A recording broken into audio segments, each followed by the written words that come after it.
Well, hello everyone. Welcome to this Wind Power Engineering and Development webinar, Cutting O&M Costs by Improving Turbine Reliability. I'm your host, Paul Dvorak, editor of Wind Power Engineering and Development magazine. Thank you for joining us. Now, just a brief agenda before we introduce our speakers. This webinar will be available at windpowerengineering.com, and a link to it and the slides will be emailed to everyone who has registered. And at the end of this presentation, we'll have a brief question and answer session. Of course, not everyone that wanted to attend today's webinar could be here, but you can help them learn from it by tweeting the key points and the takeaways that you think important. In your tweets, please be sure to use the hashtag WindWebinar. Now, after the presentation, I'll read the questions that you and the audience have submitted. You can do that by typing them into the questions box on your GoToMeeting panel. That should be to the right of your screen. If it is not there, look for a small red left pointing arrow and pick on that. The question box should appear. Now, I suggest not waiting until the end of the presentation. Type your questions in as they come to you, and we'll try to answer as many as possible before the time is up. Now, let me tell you a little about our speakers. First up will be Bruce Neumiller. He's the CEO and founding partner of Gearbox Express. Bruce has over 18 years of leadership experience in the power transmission field, having worked as Vice President of Sales for Broadwind's energy gearing and bearing platform, a leading wind turbine gearing manufacturer in North America. Then he's also served as Managing Director of Hanson Transmissions North America, and he's worked at the Falk Corporation in various sales, marketing, and business development roles. Bruce says his success always has been to focus on customers and exceed their needs, as well as making good decisions. Then we'll hear from Larry Jacobs. He serves as the North American Marketing and Sales Manager for Romex Technology. It's a global independent expert in drivetrain engineering. In that role, Larry is responsible for business development of the Romex Romex Insight, an integrated health management platform for the wind industry. He also supports sales and marketing initiatives for the Romex drivetrain engineering services. He's been involved in the wind industry for over 10 years and has served on the board of directors for the Canadian Wind Energy Association. Larry is also an active member of the American Wind Energy Association.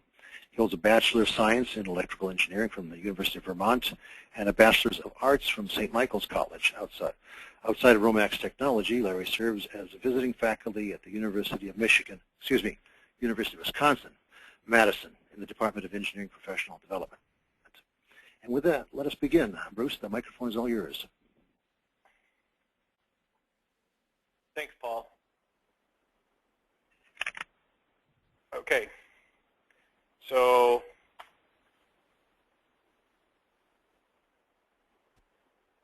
the slides are not advancing.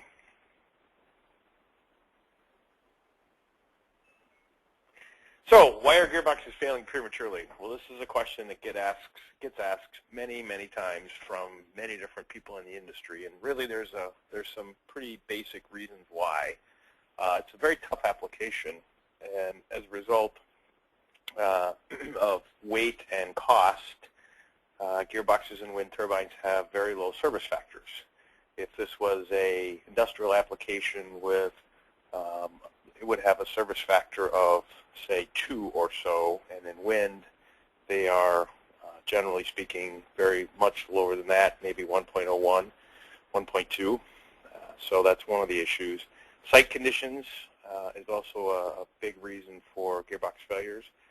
Things like capacity factor, wind class, the amount of curtailment, etc.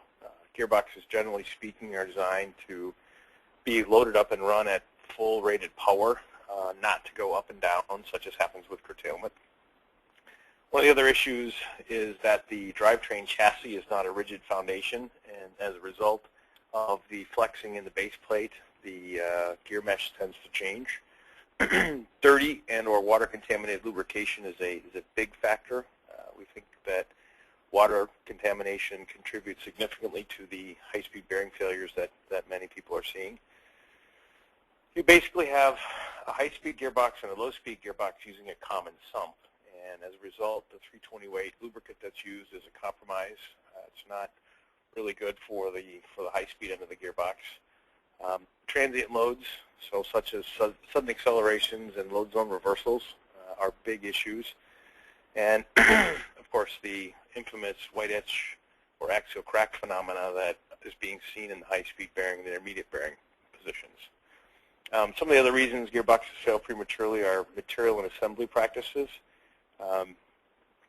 The high-speed, intermediate, sun, and planets are more susceptible to material-related failures because they have exceptionally low service factors, aka they are the the rating elements of the gearbox. Improper bearing settings can cause uneven load sharing and high edge stresses on the gearing. Softer through-hardened ring gears are susceptible to debris denting, so when something starts to fail, it tends to accelerate very rapidly as the ring gear deteriorates. Load sharing of the planets, they are timed sets, and the intermediate timing is very critical, and we've seen that this is not always set correctly when the gearboxes are built new. And then, of course, things like grinding temper, where something wasn't set correctly in the final stages of the gear manufacturing process, and you end up with an actual soft spot on the gear. You'll see that with chunks breaking off of the tooth. Advance the slide.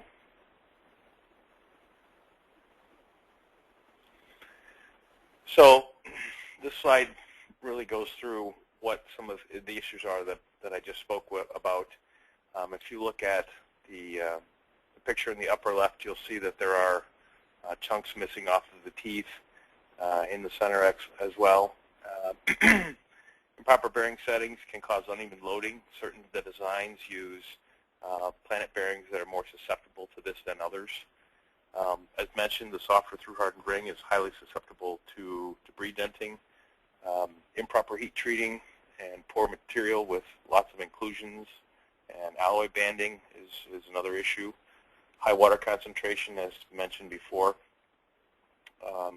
Filters that aren't changed often enough or do not have a high enough beta ratio or flow rating to them, so you end up in a constant bypass mode.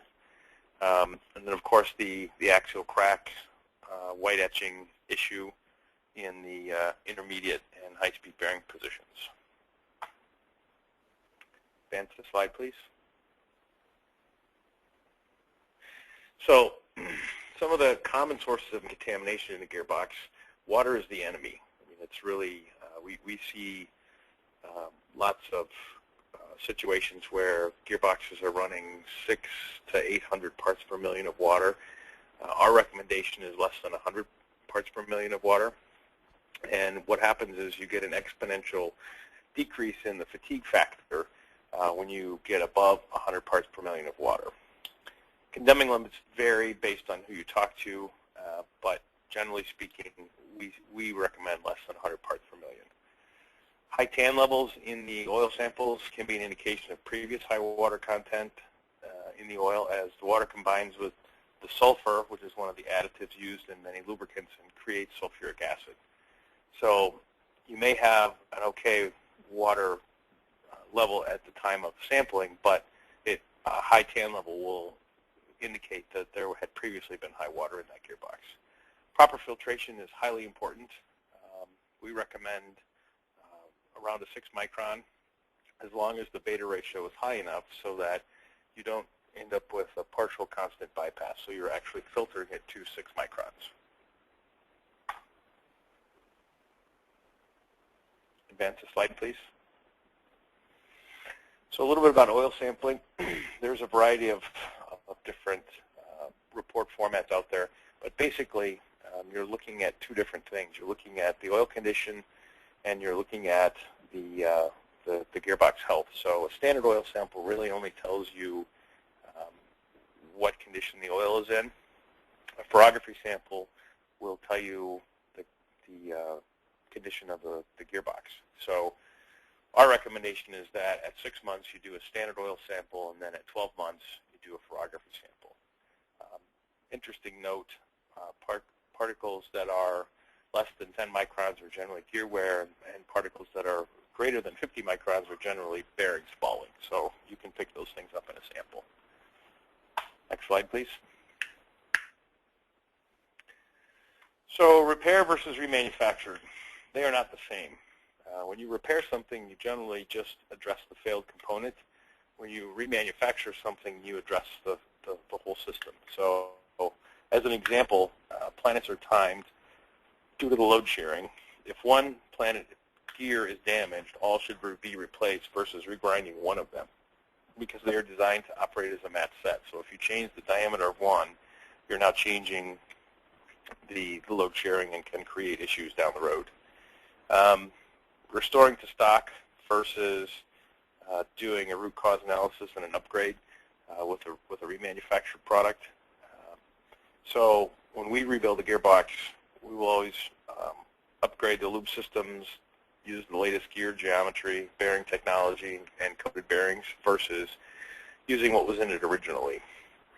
On the lube system, you know, if you're just repairing it, you're going to reuse the lube system. If you're going to remanufacture it, you're going to replace and or recertify the lube system. It may seem like something fairly insignificant, but the last thing you want to do is reuse a aluminum cooler core that may have steel particles lodged in it and rebuild the gearbox and then have those particles come loose in your freshly remanufactured gearbox and cause problems. So we always replace the coolers, the cooler cores, all hoses and fittings, new motors, and of course the filter element. Next slide, please. So the purpose of this slide is really to share some of the cost differences between remanufacturing and repairing. So some things that we consider to be really important that may make up $20,000 to $30,000 if you look at the left side of the slide. So load testing is very important, and we'll talk about that a little bit more later. The lube system and the hoses, also any fasteners that see torque under the original application or replace new, and then upgraded bearings. So you can see that's about between $20,000 and $30,000 of cost, depending upon the actual size and model of the gearbox. Some of the opportunities for saving by reusing things, if you can reuse the planets, that's a pretty sizable chunk. The ring gear and the sun pinion, the low-speed gear, the intermediate assembly, and the high-speed shaft, we always replace that because it is the highest cycle component in the gearbox and it is relatively low cost. So it's not worth really taking the risk. But generally speaking, you know, we assume that we can get, you know, somewhere between, you know, 65 to 70% of new. So next slide, please. So some commercial considerations. A high percentage of new, what is the magic number? Well, a complete failure, 75 to 80% of new.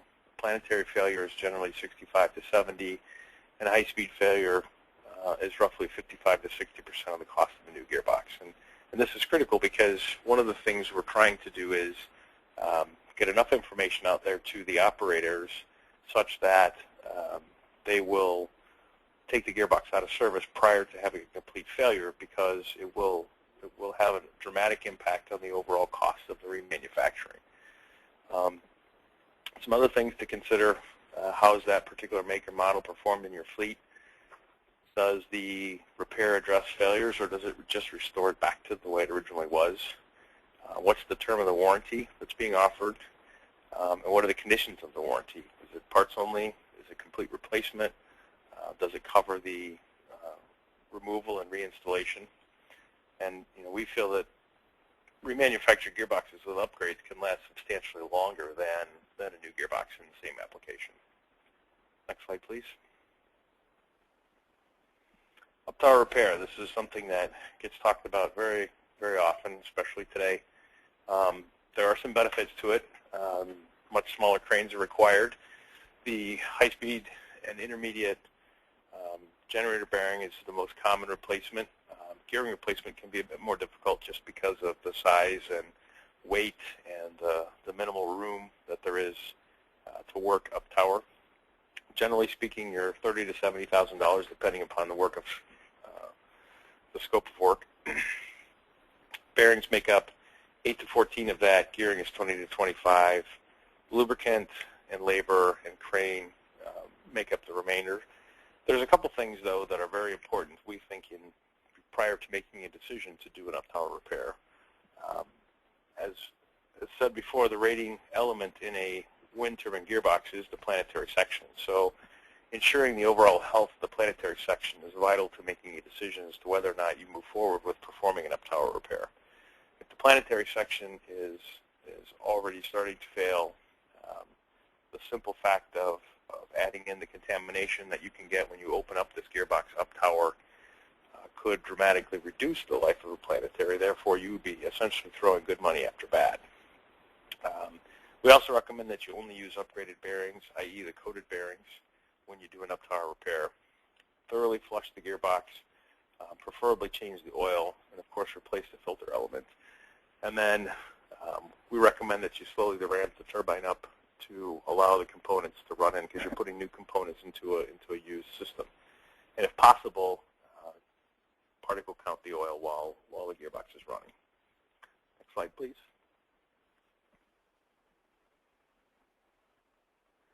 Load testing. This gets a lot of discussion as well. There are a couple major reasons why you perform a load test. One is to ensure that all of the components have been reinstalled correctly and that the bearings are set correctly, etc. The other reason that you run a load test is, even with the super high quality gearing that goes into wind turbine gearboxes, there are surface asperities. And one of the reasons that you load test is to wear those surface asperities off and then filter them out. So as part of the normal load test, you run to a specific load stage once the gearbox is warmed up and ready to go, and you filter the oil down to a specified particulate level, and then you go to the next load stage and you perform the same thing over again. So really what you're trying to do is you're trying to run in the components, and then you're filtering all the stuff out that comes off as a result of that. So the inside of the gearbox is very, very clean once you get done running a load test. When we run a load test, we're collecting approximately 32 points of data. We're checking oil pressure and temperature in a variety of places, making sure that everything is operating correctly. It takes some very sophisticated controls to be able to do this,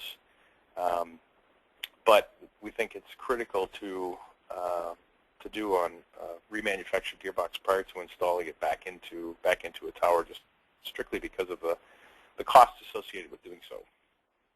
It's also very important to make sure that you're correctly performing a load test. We believe that some instances of micropitting are actually caused by improper load test, i.e. running it too quickly and not allowing the system to stabilize prior to loading that gearbox up. So you have to be very careful about that. And the last piece of a load test is you're also checking the contact patterns. You can see the picture on the lower right where dye is applied to the gear teeth and the gearbox is run, and then you can check the contact pattern to make sure that it's operating the correct load spectrum on the gear tooth. So load testing is very, very important for wind turbine gearboxes. And that's all I have. Okay, thank you very much, Bruce. Excellent presentation, by the way. Larry, you're next. Thanks, Paul. Thank you, Bruce, for a great presentation. Before we get started, I just wanted to give a brief background of who Romex Technology is. We are an engineering and technology-driven company, and we provide engineering software and services to the wind industry. And we do that by way of drivetrain and gearbox design. In fact, recently we were just recognized by Germanischer Lloyd as achieving 25A certifications for gearbox designs. We do that through drivetrain simulation software called Romex Wind, which is a virtual product development environment. We provide engineering, consultancy, and services to the wind industry by way of end-of-warranty support, inspections, root cause analysis, certification support, and failure investigation. And then specific to this webinar today is we provide O&M support and condition monitoring, primarily with Romex Insight, which is our software suite, but we also provide monitoring services and other services to support O&M.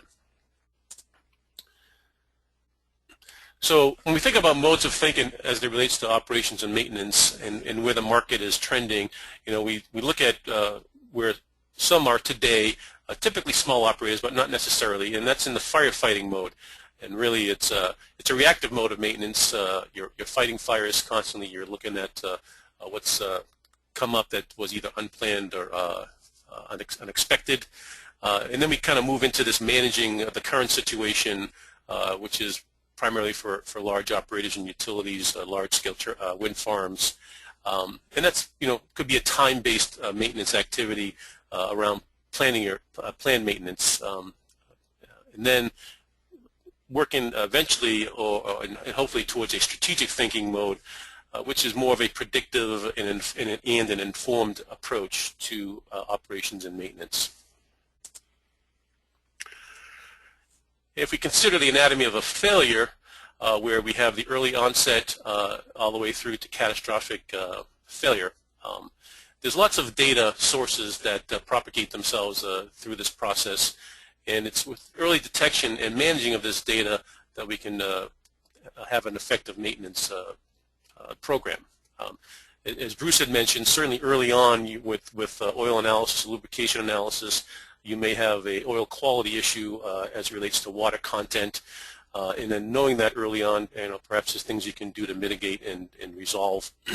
Vibration analysis, which is the topic of that seems to be most addressed and discussed, certainly if you've been to any O&M event in the last 2 to 3 years, and that can provide data early on in the process too for vibration. But then at some point SCADA data will propagate through temperature, pressure, power, speed, direction, things of those nature.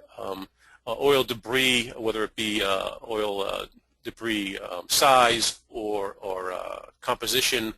At some point there'll be an inspection performed to corroborate what this other data is telling you, and then ideally you're going to perform some type of maintenance prior to a catastrophic failure.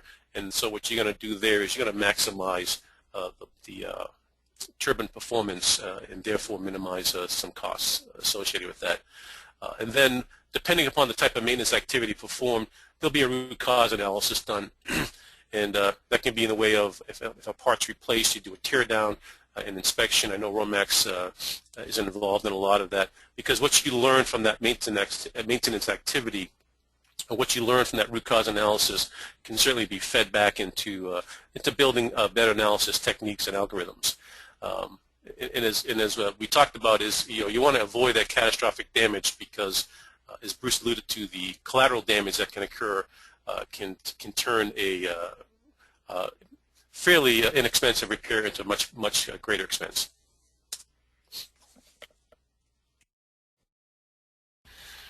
So we've all learned over the last few years that vibration analysis is a very effective tool to detect failure, and its effectiveness is based on how soon in the failure process can you tell me, and in this example certainly well over a year, and then how much information can you do to allow me to predict when it's time to do maintenance, so that if I know I can plan, if I don't know, then I'm just fighting a fire and reacting.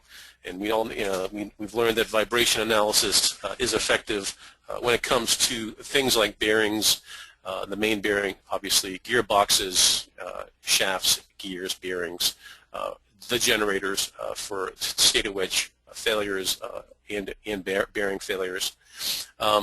There are instances where you can use low-speed accelerometers to look at excessive tower sway, which in turn might be an indication of some gross rotor imbalance. And the effectiveness of any vibration analysis is really, easily identify problem turbines, and so you can focus your efforts in that area as opposed to not knowing and then really, again, reacting.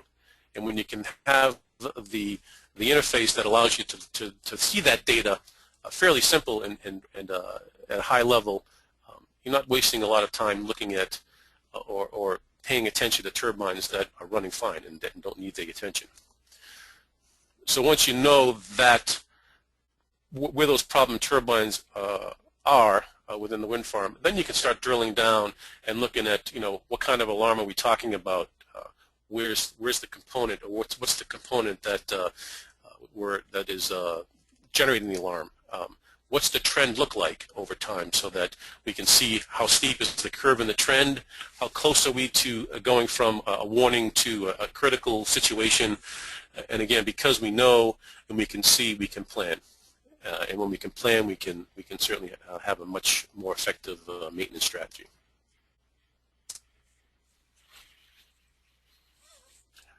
So, you know, taking that vibration data and that vibration analysis and looking at, you know, perhaps later on in the process of a failure, you know, SCADA data certainly is a very effective tool.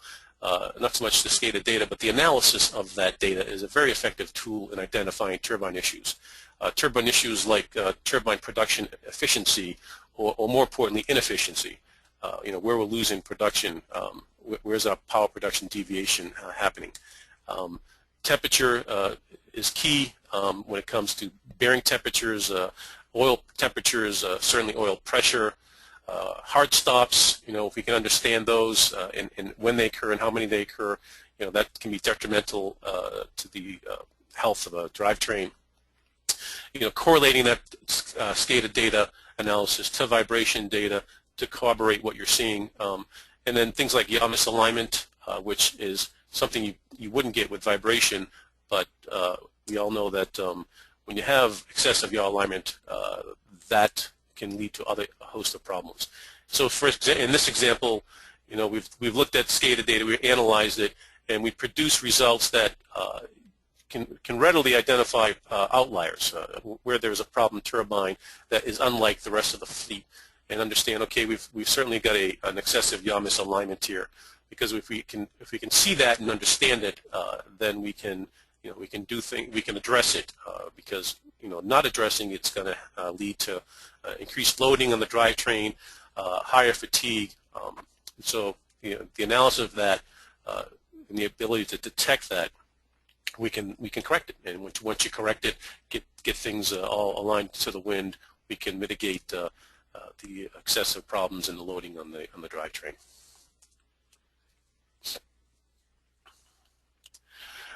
Another effective tool when it comes to SCADA data analysis and the ability to convey it to the operator or the technician, you know, for example, on temperature, looking at heat maps. And when you look at a heat map, where you've got turbines on the y-axis and you've got time, months on the x-axis, you can start to look at, you know, where red is bad, obviously, and cool and blue is good. But when you start to look at excessive temperatures, you can see where things might be based on seasonal issues, so running up and down on the vertical, or things that might be turbine related or turbine cluster related within the wind farm, and then taking that data that we talked about and correlating it to, and drilling down and correlating it to vibration data, correlating it to perhaps maybe there's some lubrication or oil analysis reports too.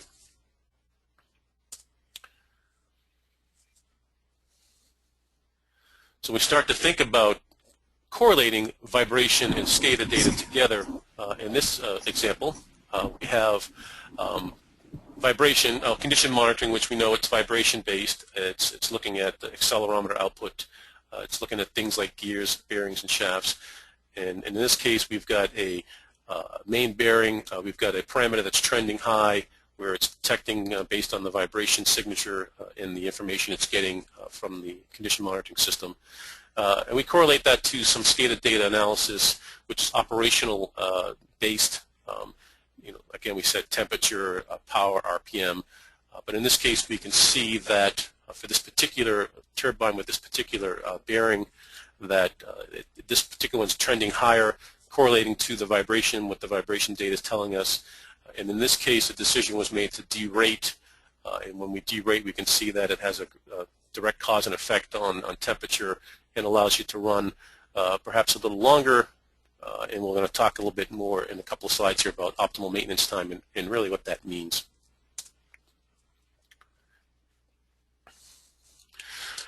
Again, if you look at this example where we take vibration analysis, in the top graph there, you can see that the vibration data, the spectral data, in this case is spectral as opposed to trending parameter, is showing us that there is certainly a bearing fault indicated in the data.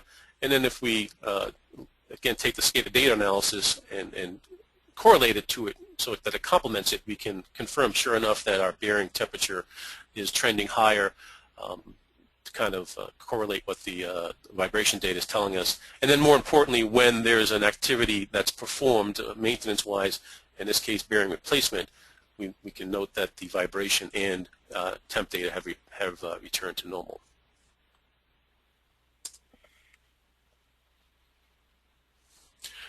Another source of data that we noted in our anatomy of a failure is lubrication analysis, and it's really about managing this data. And usually we get that in the way of analysis reports, where we've taken samples and we've sent them out, and we get these reports back. It can become part of a comprehensive service to analyze this data, and really taking it, processing it, and turning it into plot trends and charts that allow us to determine outliers, that allows us to raise alarms as values across thresholds, much like we do when we have vibration data. And the analysis that is typically included is grease from the main bearing, oils, hydraulic fluids, transformer pad oil. So it's really turning this data that otherwise might, be stored in a file somewhere and turning it into information that allows you to know and then plan. And in this example, we're looking, this is a grease trend chart from some Romex software, but what we've done is we've analyzed and we've processed the data, and when we can process it and show it, looking at all the turbines or a group of turbines, we can easily identify where the outlier is. And in this case, we've got one particular turbine that's trending high for a grease component in the report as compared to the rest of the fleet. We can look at that information in multiple ways. We can look at it as a trend. We can look at it as a Pareto. We can look at it as a bar chart. And again, it's all about having effective information, readily and easily visible. And in this case, we can easily see where identify problem turbines, where the outliers are, and we can see the four points on the previous chart are shown here in the green, which is an indication of one particular turbine that is unlike the others for this particular parameter in lubrication analysis. So when we think about the topic of this webinar in reducing cost and increasing reliability, it's really about reducing the risk with the knowledge, the data that you're going to get from all the multiple data sources throughout the whole process, and having that time to plan. We know we can plan. And if we know the condition of the turbines, we can look at where it's the present condition, and for example with vibration analysis, we can look at where the trend is going and what's the prediction telling us when we go from something that's a normal operation to a warning to something that's more critical. Because we're really talking about predicting faults and not detecting faults. Because the more time you have available to you between the now and the optimal time for maintenance, you can balance that lowest level of lost production with the lowest level of required resources. And I put optimal time for maintenance in quotes because I don't believe it's a one-size-fits-all. Time for maintenance is going to be different based on size of the wind farm, location of the wind farm, time of year. But the effectiveness of any monitoring program, whether it be vibration, SCADA, oil analysis, lubrication analysis, is how early in the process can you tell me? Because then I've got the information and I can keep a watch on things, and once I know, it allows me to plan what's good for me. Because you got to take in the two key accounts. You got to take in two key factors you have to take into account. Is we're dealing with a variable source, wind, and the wind, it varies from time of year. It even varies from time of day diurnally. So we have to take that into account when we're planning maintenance activities. And then the availability of resources. Whether it's going to be an up tower crane or you've got to bring in a full crane to do repair replacement, the availability of parts, and certainly the availability of resource personnel. So we're trying to improve reliability. with this knowledge and with this time, the main objective is we want to prevent catastrophic events. I think Bruce alluded to that when you start looking at the breakdown of refurb and repair costs. If you've got collateral damage, it can certainly increase the bill you're going to pay quite significantly.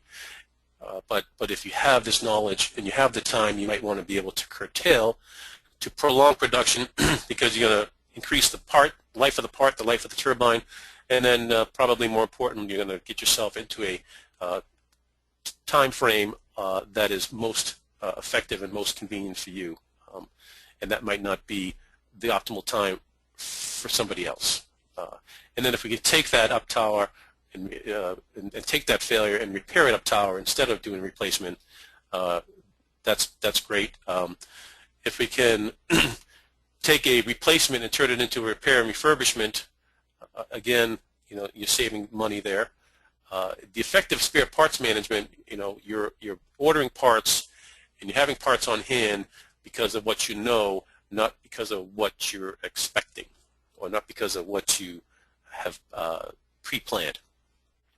And then if you have all of this, then certainly you can mitigate resource issues such as technicians on site and the equipment on site, namely cranes.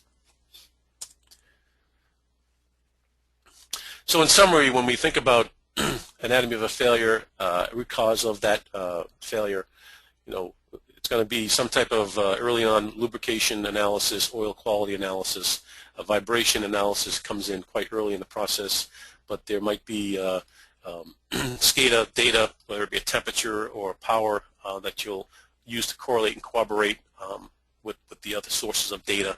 At some point, there's going to be a visual inspection done to confirm what the data is telling you, and then maybe at some point you're going to do some metallurgical analysis on some components, some debris, and then there's going to be an maintenance activity done. What Romex has been involved in certainly was a tear down and inspection, and or information you get from a maintenance repair, because that information is very important to both validate the algorithms and the analysis techniques, but also to improve on them, because the more you know, the better the techniques you can have. I think that's it for me. Yep, Paul, so okay. I guess we turn it back to you. Excellent. Another excellent presentation. Thank you very much, Larry. I see that with the right information, predictive maintenance becomes a powerful tool. So, ladies and gentlemen, let's entertain some of your questions. I see there's a number of them in the questions box, so you can submit those now, and we'll get to as many as possible. Bruce, you asked most of the questions. Excuse me. You went first, so most of the questions are yours. So let's try this one. What's the importance of load testing at full power versus partial power? Bruce, you back online?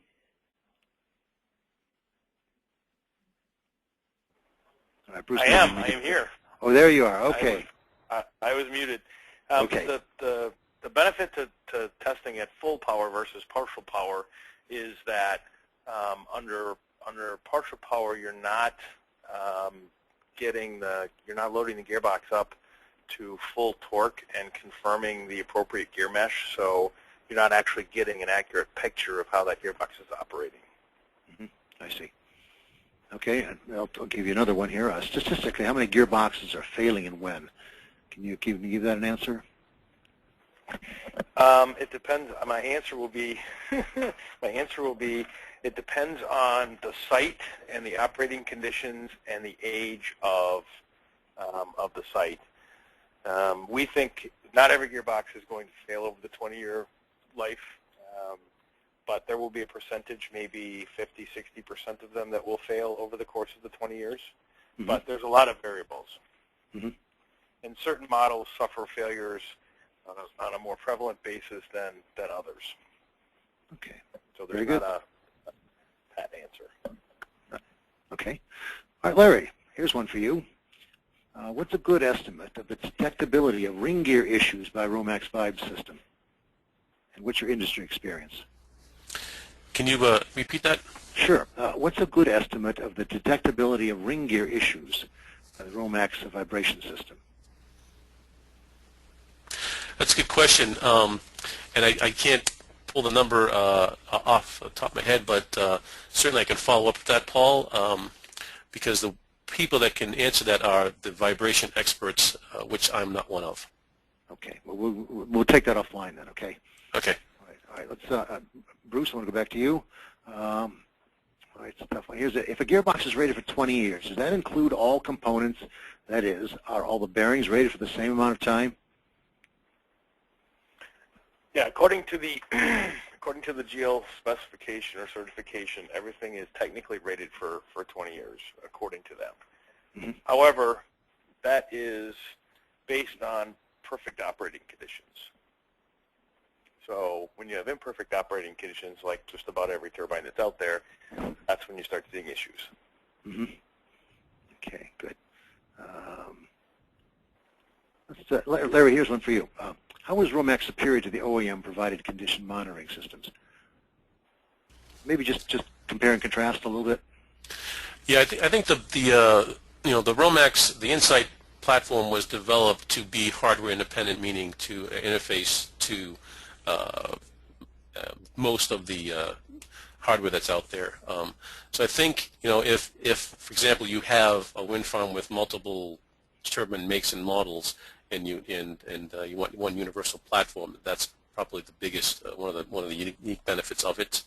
And again, as I mentioned before, it really goes into hardware has been around for a while. It's quite proven, accelerometers, and so really it's taken the signals from these accelerometers and building the algorithms and the processing techniques, which some of them are quite standard, but for me it's finding the needle in the haystack. And I think Romex has designed gearboxes.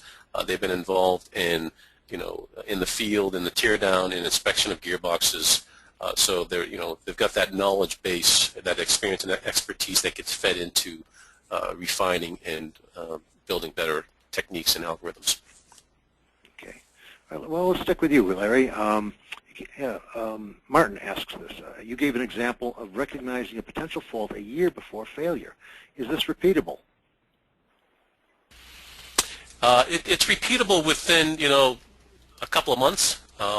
Again, it all depends upon the severity and how quickly the failure is propagating. But I think if I look at all of the examples that Romex has been involved in, we've had it anywhere from 7 months ahead of time to a year plus ahead of time. Okay. All right. Martin's question has a second part. What percentage of component faults can you pick up at least 3 months in advance of failure? What percentage of component faults can you pick up at least 3 months in advance of failure? I'm trying to think. It's because there's quite a bit of components, right? And there's quite a bit of parameters that, especially in the vibration analysis world, that you're generating. So, if I think about Romex's experience, where I don't think we've had anything that's been less than 6 months, for example. So, and again, not all components fail. So, based on historical data, it's probably you should be able to detect, pretty close to 100% of those within 3 months. Okay. All right. Bruce, here's one for you. Please elaborate as to why and how a low service factor and a low capacity factor elements are problematic for gearboxes. It sounds like engineering 101. It does. The low service factor means that issues that you would not see with the right service factor will show up. In other words, the service factor is the amount of conservancy that's built into the design of the gearbox. So when there's not a lot of conservancy built in, that's when you start to see issues like bearing failures and gear failures. It is not related to the capacity factor of the site at all. It's the service factor, the design service factor of the gearbox. An AGMA, as an example, American Gear Manufacturers Association, specifies a 2.5 service factor for a high shock load conveyor drive, which the wind turbine gearbox would be similar in its operation to that. Mm-hmm. Okay, let's go for another one here. One of your charts dealt with costs in I think remanufacturing a gearbox and versus repair. He asks, yes. Asks, are these costs just material costs, or they also reassemble and offshore, onshore cost differences? Maybe just make some comments on the costs. The costs that we showed on that chart are basically material and labor costs for primarily domestically sourced, although some of the gearing comes from Europe. Okay, very good. All right, Larry. Martin also asks, and this is a very particular question. Will Insight give specific recommendations such as change bearing 3 before the 4th of July? Yeah, that it depends, right? If you have, because software, and this is probably the other uniqueness to the Insight platform is that again, it works with most of the hardware. It's hardware independent. So if Romex is providing a monitoring service, then part of that service is going to be not only monitoring alarms and notifying when alarms occur, but also providing recommended actions to take on that.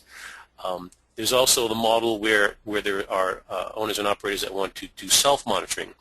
So there's what we call an expert version of the software that we provide, that we can transition you from a monitoring service to a self-monitoring mode. And in that case, you're going to do that because you have the resources and the vibration expertise to do that. And those are the folks, if you're self-monitoring, that are going to analyze the data. When an alarm is indicated, they're going to dive deeper into the data and come up with the recommended actions that you want it. It's this component, and you want to change it at this point. But like I said in the presentation, at some point there's going to be an inspection done.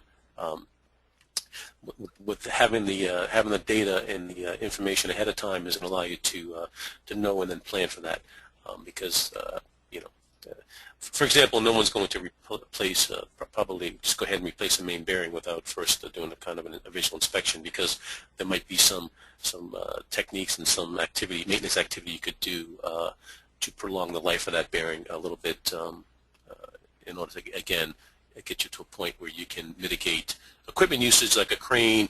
And I think one of the big reasons that one of the big places where you can mitigate the crane usage is when you can do multiple turbines at one time. Mm-hmm. I understand. Okay, good. Bruce, here's one for you.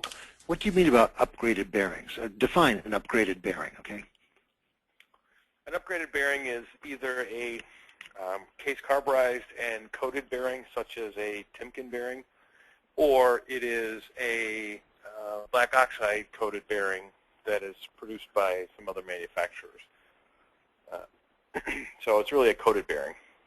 Okay, all right. All right, here's another question for you, Bruce. What types of precautions are taken when transporting a gearbox from your factory to the customer? Specifically, to prevent excessive vibration or the possibility of water ingress, what do you do? All right. If there are excessive vibrations or water introduced to the gearbox, can these conditions manifest themselves in operation? Well, the first part of the question was, because it was a long one, what types of precautions are taken when transporting a gearbox from your factory to the customer? So all ports and everything are sealed. Generally, the gearboxes are also tarped based on the weather, and recently we've begun factory filling them with lubricant, so the chances of any moisture egress are minimal. All of our shipments are done on air ride trailers, so the vibration is not an issue. If something was to happen and there was moisture to get in them, etc., there are some things you can do, but the likelihood of that happening is very, very small. Okay, very good. Bruce, you're still up. In 25 gearbox designs, we'll also do some interpreting here. Is 25 gearbox designs a good thing or bad? Given poor track record of gearboxes, why are they better? I'm not sure what he means. Maybe 25. gearboxes aren't designed for 25 years, are they? 20 years. 20 years, okay. All right. I can't interpret the question. Let me go on to the next one. What are TAN levels? TAN levels is the total acid number in the the oil sample. So it's a chemical analysis of the lubricant. Yes. Okay. Yes. Okay. And let's see. I think this is for Larry now. What's a good estimate of detectability of ring gear issues? Oh, wait, I think I asked that one. Sorry. All right. Here's one for Bruce. What sort of skill sets required for understanding? I'm sorry. This is for Larry. What sort of skill set is required for understanding the insight analysis? Technician, senior technician, gearbox specialist, and does insight include back office engineering's friend support? Yes. So it's a modular based platform. So again, there's two modes, right? There's where Romex is providing a monitoring service or self-monitoring. And if we look at both of these separately, if Romex is providing the monitoring service, you elected to do that because either you don't have the resources or you don't have the expertise in-house to do so. And in that case, all of the high-level back-end vibration analysis is done with Romex's expertise. But to support that, and this is again another unique benefit, is we provide you with a dashboard view of the wind farm, so you can look at things like alarm levels. You can look at trending parameters. You can look at if you've got the lubrication analysis module, you can process and look at lubrication analysis. So that's primarily designed for the site manager and/or technicians. If there's an expert version which gets into much more details with all of the frequency analysis, time-based analysis. Having the ability to change and set threshold, and that's more for an expert level.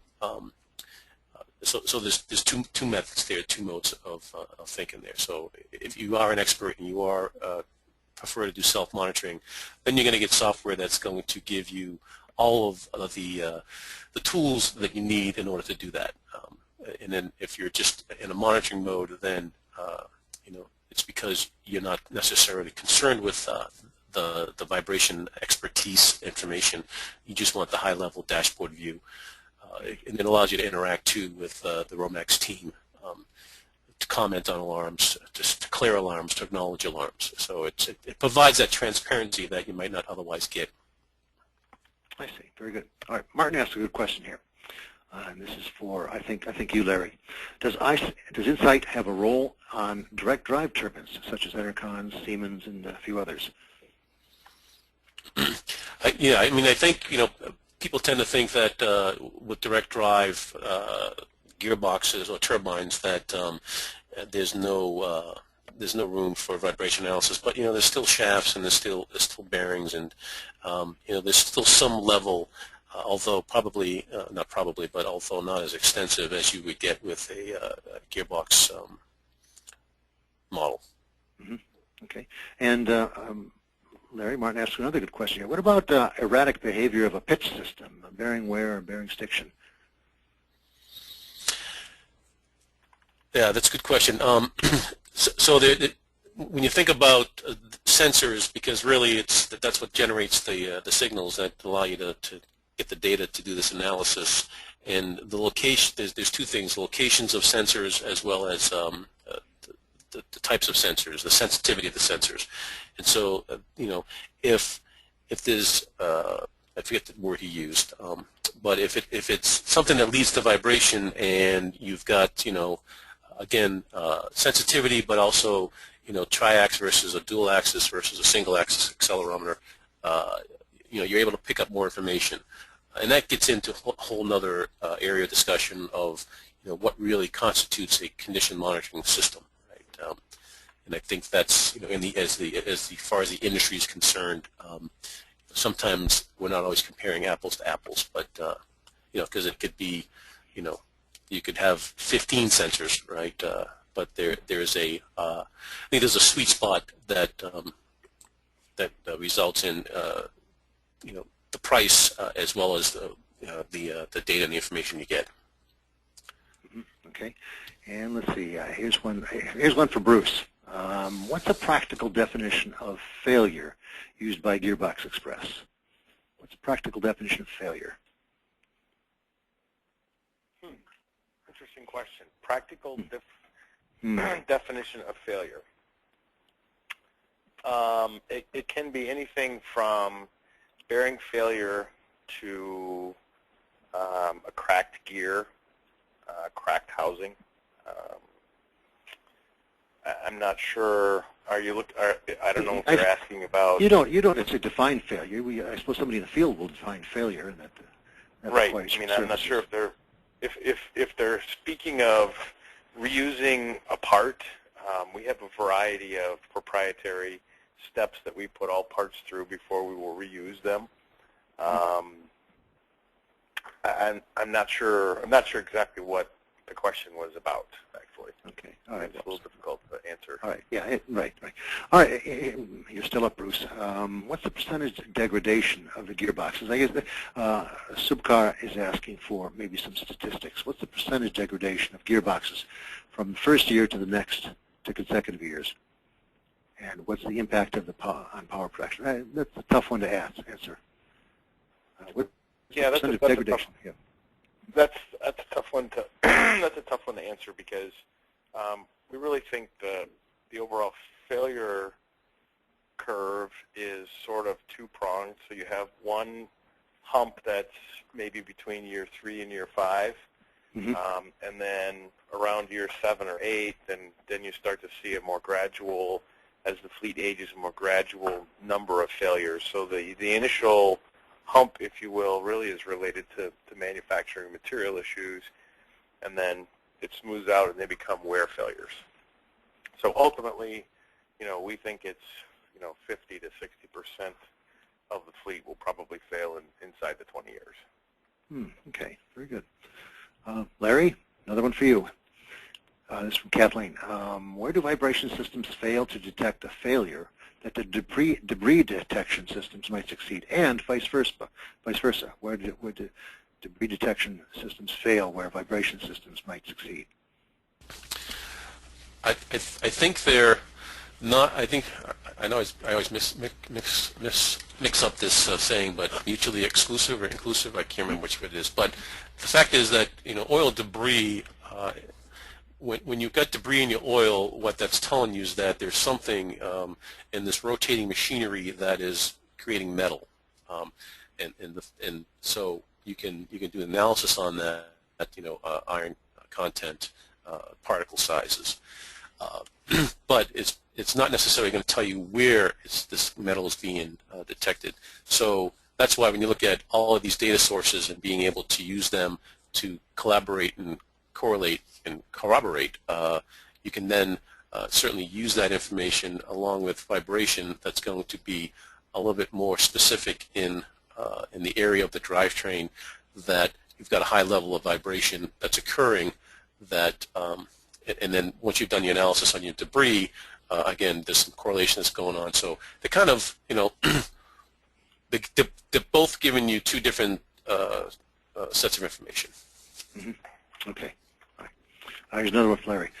Does Romex have a portable vibration monitoring equipment?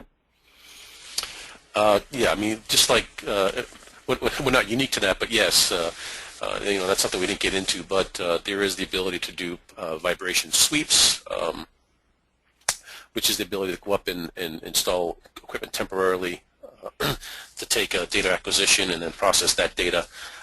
It's a periodic inspection versus a continuous monitoring, so it's not as effective. But it's something that can be done. It takes time, certainly, and resources to climb to do that. But we've done it in the past. It does provide a snapshot in time of the wind farm. Whether over the long haul it's more cost effective, I'm not sure. But certainly having permanent hardware installed and doing continuous monitoring allows you to have a continuous database that you're building on. Okay. And let's see, I think this may be for Bruce. And this is probably the last question we get to. We've run out of time here. What is the significance of cleanliness levels assumed during gearbox design life calculations versus those typically seen in the field? Is that answerable? Probably for somebody that was a bit more technical than me. Okay. All right. Ladies and gentlemen, we have run out of time. We spent our hour, and I want to thank you very much. We've got some other questions to go. I'm going to try to get those taken care of offline, and I will send those to the presenters for their answering. So I want to thank you once again. For the webcast will be available for reviewing at windpowerengineering.com. And one final message, you can follow Wind Power Engineering on Facebook, Twitter, and LinkedIn. This concludes our presentation. I want to thank everyone else for their attention. And from the staff here at Wind Power Engineering and Development, we wish you a good and productive day.